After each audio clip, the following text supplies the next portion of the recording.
has actually caused some questions to be raised among the elite. You don't hear things in a public way in Russia because they control the media and they control the public profile in a way that no one in the West can do. But when you see that Vladimir Putin is the only Russian leader to have provoked an invasion of Russian territory and lost Russian territory since World War II, this has got to raise questions in the minds of the elite. Does he know what he's doing? Is this going to end well? So I think that those things are causing him to double down, stay on the offensive, downplay this incursion into Kursk, see if he can wait out the U.S. presidential election and see what a new U.S. president does. But I think that doubts have grown in Russia or in Moscow, particularly among elites, as to the wisdom of what they're doing. Hello and welcome to Frontline for Times Radio. I'm James Hansen, and today we're talking about the latest on the war in Ukraine, and I'm delighted to be joined by the former US Ambassador to NATO, Kurt Volker. He's also a distinguished fellow at the Centre for European Policy Analysis and served as US Special Representative for Ukraine. Ambassador, welcome to Frontline. Thanks so much. Great to be with you. Wanted to begin by talking about the Kursk incursion. Do you think this goes to show that a Ukrainian strategic victory is possible? I wouldn't quite go that far yet, but it shows that it is not a resignation into some kind of deep stalemate that Ukraine eventually loses.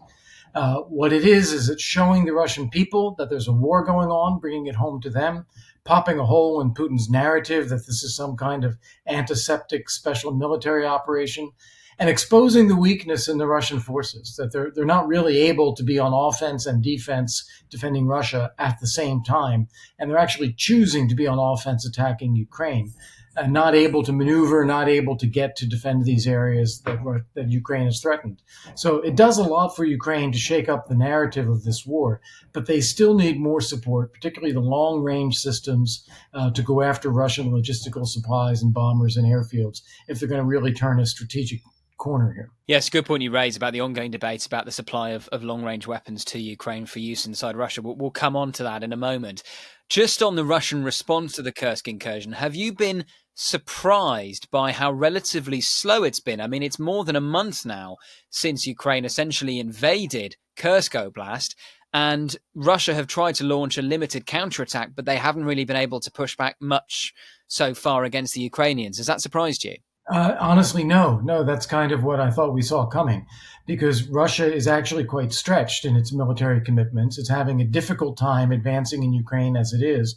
Logistically, to get around where Ukrainian forces are to go reinforce is very difficult. So they don't really have the ability to just go and launch a major counterattack. And that's why also the political narrative around this has been played down in Russia. Before the incursion, of course, Putin's always out there threatening nuclear weapons and saying he'll defend the homeland. When it actually comes under threat, he plays it down because he doesn't want to expose his own weakness and not being able to do much about it. Is that, do you think, the most significant thing to have come out of the Kursk incursion so far? The fact that it once again shows that some of these red lines that Putin has been drawing are essentially a bit of a bluff, that Ukraine can physically invade Russian territory and Putin doesn't reach for, say, tactical nuclear weapons? That's exactly the case. It does underscore that his threats, his language there is mostly about trying to deter the West from helping Ukraine than it actually is about Russia having an intention to follow through. Of course, what we have seen simultaneously in recent months is Russia continuing its advances on the front line in the east of Ukraine, particularly around Pokrovsk. How significant do you think that is? Well, I don't think that Pokrovsk is some, magic gateway to the rest of Ukraine. Sometimes that's overemphasized in the media, maybe picking up the way Russians talk about it. It is far in the east. It is still part of the Donbas region, and it is not materially different from other things that Russia has done, such as taking Avdiivka or taking Bakhmut. These are isolated fights far east in the country, not affecting the strategic picture. It does in a way help Putin advance his narrative that he's going to take over all of these 4 provinces that he claims to have annexed. And so this is a step in that direction, but it is not changing the overall trajectory of the war. And in some ways, we're in a contest of time. Can Putin hold on long enough to see if things change on the Ukrainian side? And can the Ukrainians hold on long enough and shake it up enough that Russia is having problems with manpower and equipment and holding it all together as well? I want to come back to the situation with Russian manpower in a moment. It still seems though that we're a long way from the end of the fighting, and we have seen Vladimir Putin escalate attacks on civilian infrastructure, for instance, in Ukraine. We saw the missile attacks on Lviv a couple of weeks ago. What more should the West be doing to support Ukraine at the moment? Well, first off, let's not call it Russian escalation. They've been doing this for almost 2 years. So this is more of the same. This is not some dramatic new escalatory response because of the Kursk incursion. This is what Russia has been doing.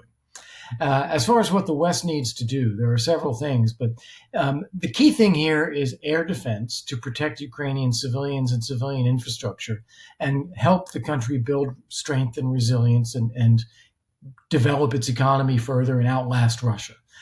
In order to do that, we need to give them the long-range weapons because that will put pressure on the Russian forces that are attacking. The example that people often use is you don't take out the arrow, you take out the archer. And that's what Ukraine needs to be able to do with these glide bombs and these missiles is don't just take them out one by one. Put at risk the airfields, the aircraft, the places where Russia now has sanctuary in order to launch these attacks on Ukraine. Put those places under threat and force a disruption in Russia's ability to attack. That's the most important thing we can do additionally for air defense. In addition to that, there's always the supply of the missiles that go inside the air defense tubes so that there's enough of them in Ukraine. And I would argue also that Poland and Romania, as neighboring states, are facing an increasing risk from Russian missiles and drones flying around near their territory, occasionally landing there. And so they should be extending an air defense zone eastward with Ukraine's permission to prevent those kind of threats to NATO. And that would also be a boost to Ukraine. Clearly, one of the big debates at the moment is about whether Storm Shadow and Scalp missiles should be provided to Ukraine for use inside Russia to hit Russian military targets. Why do you think the Biden administration remains somewhat reticent about it? It appears there is some movement, but understandably, you could argue there is some hesitation. It's not an illegitimate fear of escalation. But as we've been discussing, a lot of people think that Putin's red lines have been shown to be a bluff. So why is there still this hesitation, do you think? Well, it is certainly hesitation and fear of escalation. I think they put such a high price on the idea of any nuclear use that they want that to be zero instead of maybe 1% or 2%.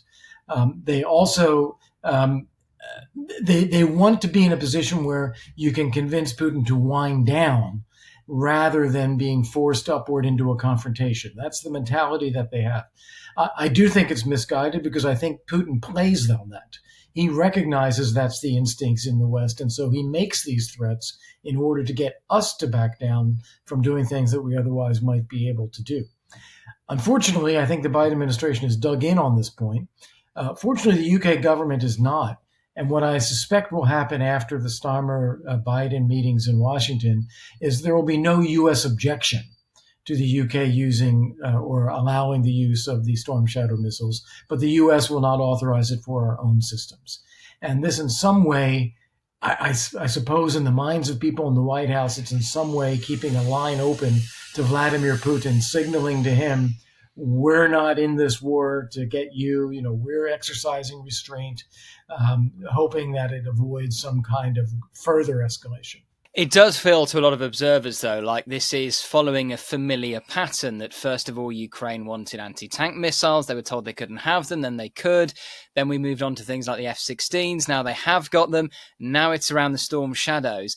Is there a good geopolitical reasoning behind staggering the provision of such weapons? Had we provided Ukraine with all of them at the get-go, would that have been a proper escalation? Or is this a mistake on the part of Ukraine's Western allies?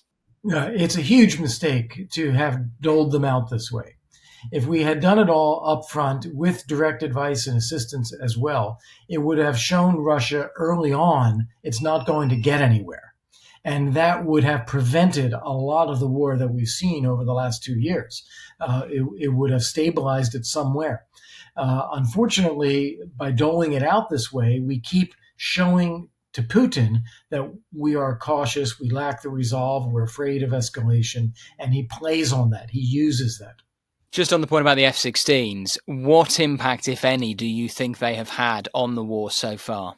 They haven't had much impact so far, to be honest, in a military sense. They have forced the Russians to pull back some of their aircraft. And from the F-16s, you can launch missiles that can fly a bit further toward Russia. And that may take some of the pressure off. But they haven't been a strategic game changer. Now, what I want to point out, though, is that you often hear that kind of language, say, from the Secretary of Defense of the United States, oh, there's no magic bullet. One weapon is not going to be a game changer. That's true. But it's the accumulation of capabilities that, when applied, can actually make a difference. And if any one weapon is not a game changer, you could argue to do zero. But of course, zero would mean instant defeat. So it is providing everything that we're capable of providing, and in combination and over time, so that it can convince Putin that he will not be able to win. And F-16 is an important psychological component in that, because it is the most advanced Western system provided so far. It does have a long-term commitment of logistics and maintenance tail behind it. And I think this is a signal to Putin that there are limits on what he's going to be able to do. And I suppose, Ambassador, that raises the inevitable question. If you follow that pattern of certain weapons being provided by the West over the course of the war, whether it's anti-tank missiles, whether it's the F-16s, whether it's now the Storm Shadows, are there even more advanced weapon systems? MRs, armors, yes, that we're not providing them. That, what is next after the Storm Shadows? Let's say they get provided. What else should we be providing the Ukrainians? I think there's probably a range of cruise missiles that we have still not provided, and I think those would be incredibly useful for Ukraine. Ultimately, we have to adopt a mindset that we want Ukraine to stop the Russian forces, defeat them in Ukraine so that the war ends. Until we do that, Putin is going to continue to throw wave after wave of artillery, ammunition, personnel at this front. It's going to grind on. We are not at that stage yet for the fear of escalation, as you said, but I think we have to get there if we actually want to see an end to the war. Has there been, in your view, Ambassador, a slight shift in the language from Ukraine's Western allies in recent weeks? I was struck that when the British Prime Minister Keir Starmer went to meet Joe Biden at the White House last week, a lot of the talk was not so much about we'll be with Ukraine as long as it takes, although I'm sure they would say that if asked. And the rhetoric was more about we need to find a way to bring this war to an end, find a way to help Ukraine win. Now, that opens a question as to what winning for Ukraine looks like. But have you noticed a shift in rhetoric?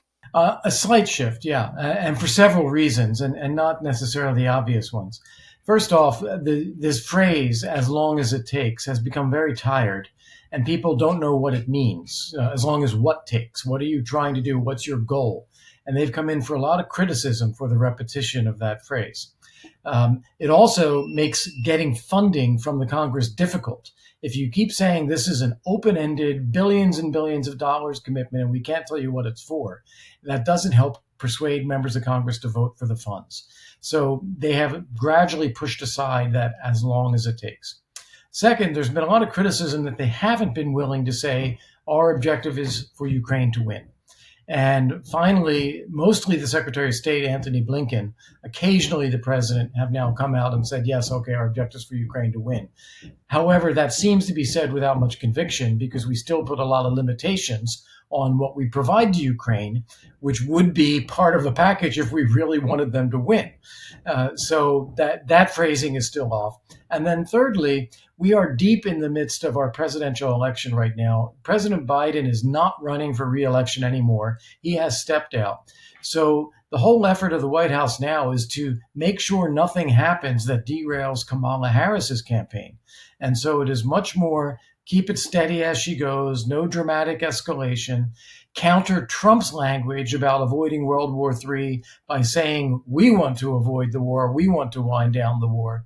Trump says he'd bring peace in 24 hours. No one believes that. So the Biden administration says our objective is peace too, trying to level out this playing field in the electoral context. What do you think, if we talk about this language of Ukraine winning, What do you think Ukraine winning looks like in a way that is acceptable both to the Americans and to Kyiv? The key thing is that it's acceptable to Kyiv. We're not protagonists in this. It's their country. They've got to figure out what they can do. But I think the key elements are Ukraine is a sovereign, independent European democracy, part of the European Union, part of NATO. Future generations are not going to have to worry about a war the way that this generation is having to fight one. That's the ultimate definition of victory. Now, that doesn't tell you where's the border. Is it the 91 border? Is it the 2014 border? What happens to Crimea? That's all in the mix. That's all being played for on the battlefields right now. And we should want Ukraine to be positioned to maximum advantage. Which they are not at the moment. But in the end, the victory is really in Ukraine's sovereignty and survival as a European democracy. I was speaking last week on Frontline to a former British diplomat who said that in his opinion, the inevitable settlement will be that Ukraine has to cede some territory, probably Crimea, maybe areas of the Donbass, in exchange for a guarantee around EU and NATO membership as a way of ensuring its future sovereign territory. Do you think that might be feasible? Well, I'd say that's certainly one of the things that people are talking about. It's not at the moment credible or acceptable to Ukraine because missing from that is any sense that Putin won't just attack again. And so there have to be NATO membership, there have to be guarantees of security, and there have to be some kind of limitations on Russia's ability to attack or military buildup and presence for Ukraine to make that a credible sort of solution. People talk about that now when Putin still talks about wiping out all of Ukraine. It's not a serious it's not a serious negotiation. One thing also that people need to pay close attention to, Crimea has always been part of Ukraine in the sense connected to Ukraine. It was part of Ukraine as an independent state for far longer than it has now been claimed to be annexed by Russia. And as a dry peninsula sticking out into the Black Sea, it's not really sustainable unless it is connected to the mainland, which is Ukraine. So just writing off Crimea and saying, oh, that's going to be Russia, that's not necessarily the way this has to fall. It is a threat to Ukraine for Russia to be occupying Crimea and able to target Odessa, Mykolaiv, the Ukrainian ports from Crimea. And it's very difficult for Russia to sustain a presence in Crimea if it is cut off. So I think that is much more in play than people give it credit for. Well, that's a really interesting point. And also a lot of military analysts have said that actually Crimea is perhaps the most vulnerable of the territory that's been captured by Russia so far, in part because of the success that Ukraine have had at degrading the Black Sea Fleet. The Kursk Bridge still appears relatively vulnerable. So potentially Crimea could be captured by the Ukrainians if they were given the appropriate support. Yeah, it could be captured, or I would say even more likely, it could be isolated so that Russia is not able to sustain a military presence there. If you cut out Sevastopol, largely accomplished already, you cut off that Kerch Strait Bridge, I'd say 50% accomplished in the sense that they're not using it for rail and they're not using it for heavy trucks. They're trying to use the ferries to go across the Azov Sea. Those are being targeted. So the Ukrainians have really degraded that connection.